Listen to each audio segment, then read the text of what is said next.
India 'ਚ ਮੇਰਾ ਪਿਓ ਨੱਬਿਆਂ ਦਾ ਮਾਲਕ ਸੀ।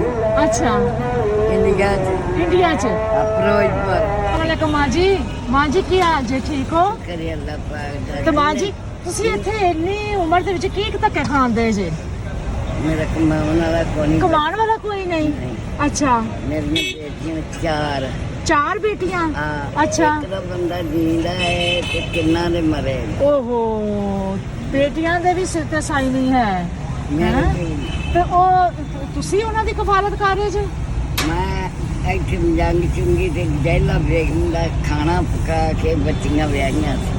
ਅੱਛਾ, ਖਾਣਾ ਪਕਾ ਕੇ ਬੱਚੀਆਂ ਆਈਆਂ ਸੀ? ਹਮ ਜੰਗ ਚੁੰਗੀ ਤੇ ਜੈਲਾ ਬੇਗਮ ਹੁੰਦੀ ਸੀ। ਅੱਛਾ ਮੇਰੀ ਮਾਂ ਇਹ ਦੱਸੋ ਕਿ ਇਹ ਤੁਸੀਂ ਵੇਚਦੇ ਪਏ ਜੇ, ਇਹ ਕਿੰਨੇ ਦਾ ਇੱਕ ਦਿੰਦੇ ਪਏ ਜੇ? ਅੱਜ ਉਹ ਦੇ ਜੇ ਕੀ ਲੈ ਲਈ। ਮੇਰੀ ਮਾਂ ਤੂੰ ਦੱਸ ਕਿ ਇਹ ਇੱਕ ਕਿੰਨੇ ਦਾ ਹੈ? ਇੱਕ ਕਿੰਨਾ ਨਾ ਮੈਂ ਲਿਆਂਦਾ ਤੇ ਚਾਹੀਆਂ ਨਾ। ਕਿੰਨੇ ਦਾ ਤੁਹਾਨੂੰ ਪਿਆ ਵਾ ਤੇ ਤੁਸੀਂ 40 ਦਾ ਦੇਣਾ ਵਾ? ਹਾਂ। ਅੱਛਾ ਕਿੰਨੇ ਆ ਇਹ? ਗਿਣੋ, ਸਾਰੇ ਗਿਣੋ।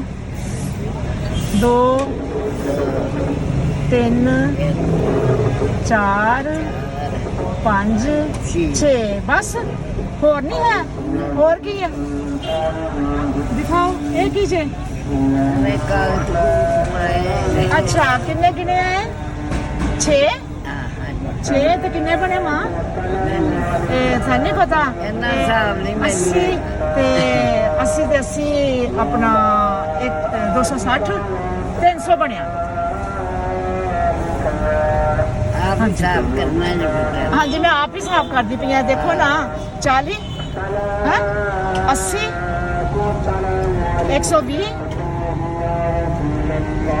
160 ਤੇ ਆਪਣਾ 200 ਤੇ 240। ਠੀਕ ਹੈ ਮਾਂ?